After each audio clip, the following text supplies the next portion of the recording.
누가복음 7장 18절에서 20절까지 보겠습니다. 누가복음 7장 18절에서 20절요. 18절.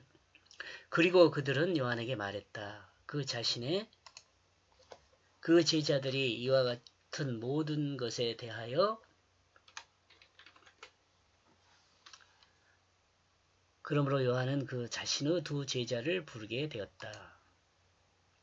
예수님에 대한 소문이 요한에게까지 들렸습니다. 이 내용을 전달한 사람은 세례 요한의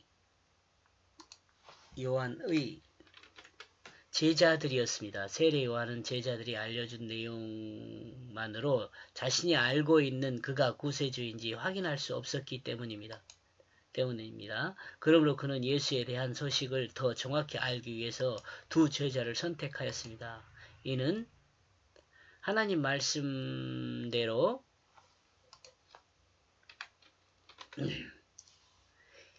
이 땅에 자기 백성을 구원하기에 오실 구세주인지를 확인하려는 것이었습니다.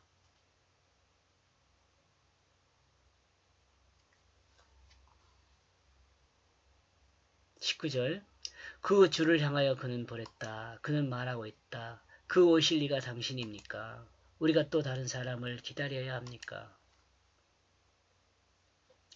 두 제자를 선택한 요한은 그 두 제자를 예수님께 보냈습니다. 그리고 다음과 같이 질문하고 예수님이 하나님이 약속하시고 그 약속을 따라 이 땅에 오실 그 구원자인지를 묻는 것이었습니다. 그러므로 제자들에게 구원자라는 확답을 예수님의 입으로 통해 듣고 오라는 것입니다.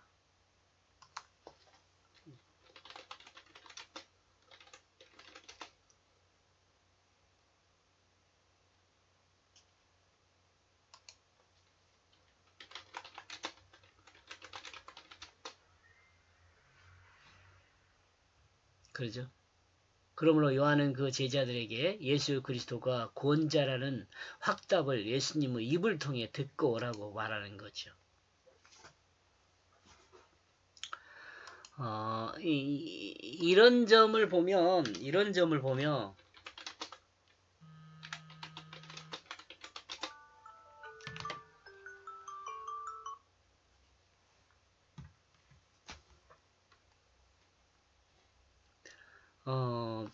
이런 점을 보면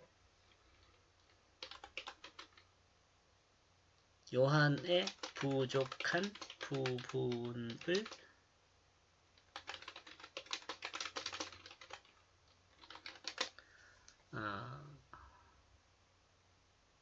이건 제 생각이죠. 요한의 부족한 부분을 볼 수 있는 요한이란 사람은 하나님의 계시를 받아가지고 하나님의 역사를 이렇게 역사 중에 구속사 중에 한 부분을 담당해서 진행하는 사람이잖아요. 그런데 아직 예수 그리스도에 대해서 확증을 못하고 있죠. 그러므로 그들은 그 자신을 향하여 가까이 접근하였다. 그들은 말했다. 그 세례 요한이 우리를 당신에게 보냈다. 그는 말하고 있다. 그 오실 이가 당신입니까? 우리가 또 다른 한 사람을 기다려야 합니까? 라고. 믿음이 없이는 하나님을 기쁘게 하시지 못하나니 하나님께 나아가는 자마다 반드시 그가 계신 것과 또한 그가 자기를 찾는 자들에게 상 주시는 이심을 믿어야 할지니라.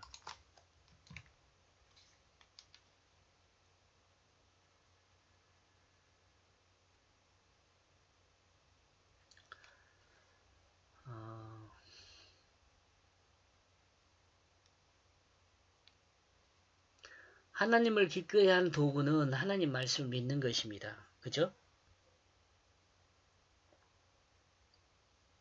그 말씀의 뜻을 행하는 것입니다. 그러므로 하나님 말씀을 믿지 않고 하나님을 기쁘게 할 수 없습니다. 그리스도인은 예수 그리스도와 말씀을 구분하여 생각하고 이해하는 실수를 범하지 말아야 합니다.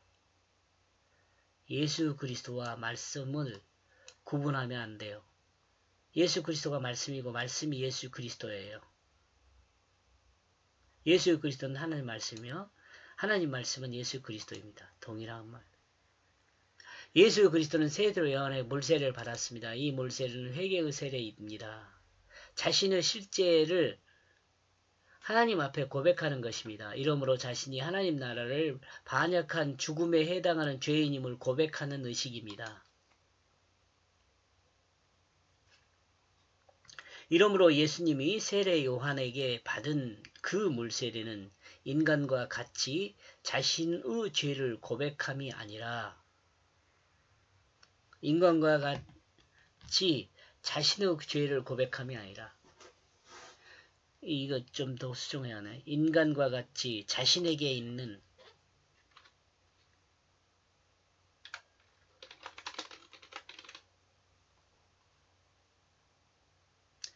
인간과 같이 자신에게 있는 죄를 고백함이 아니라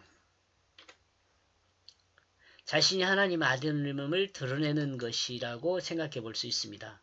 자신의 하나님 말씀임을 드러내는 것이라고 생각해 볼 수 있습니다. 왜냐하면 이것이 예수 그리스도에게는 사실이기 때문에 그렇습니다.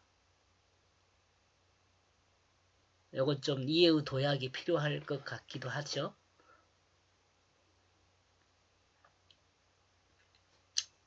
제가 이렇게 설명하는 이유가 있습니다. 조금 다른 생각을 갖고 있어요. 어떤 사람하고. 그러면 하늘에서도 이와 같은 예수님에 대해서 확증해 말씀하시나 이는 내 사랑하는 아들로 있다. 나의 기쁨이다. 예수님 하나님 말씀을 믿어 하나님 말씀의 뜻을 따라 행하는 말씀 자체였음을 확증해 주는 말씀입니다.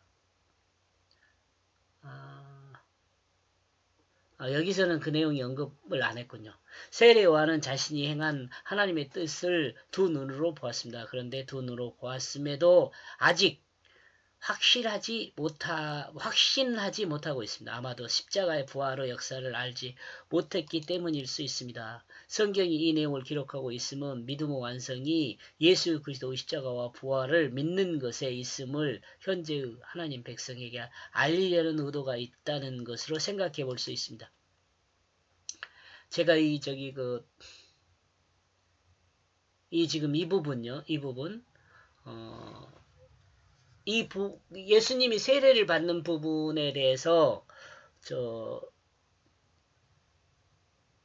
어떤 분이 여기서 조금 신뢰가 될지 모르니까 그냥 어떤 분이라고 할게요.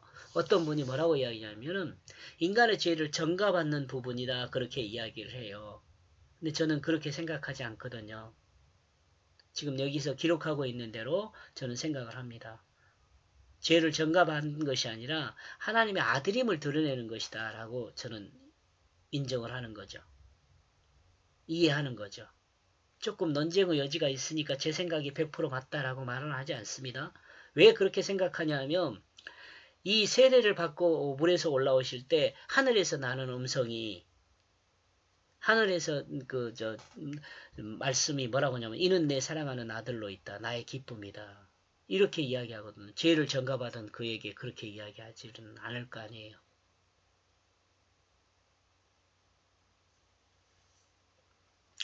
이해하시겠죠? 여기까지? 제가 말하는 거? 그러니까 예수님이 세례를 받을 때 인간의 죄를 전가받은 것이 아니다. 저는 그렇게 생각하는 거죠. 만약에 인간의 죄를 전가받았다면 그 죄를 전가받은 상태로 남은 공생에 거의 3년 가까이를 살게 돼요. 그리고 하늘에서 지금 이는 내 사랑하는 아들로 있다. 나의 기쁨이다. 이렇게 말씀을 하지 않지 않을까요? 이렇게 해서 20절까지 보았습니다.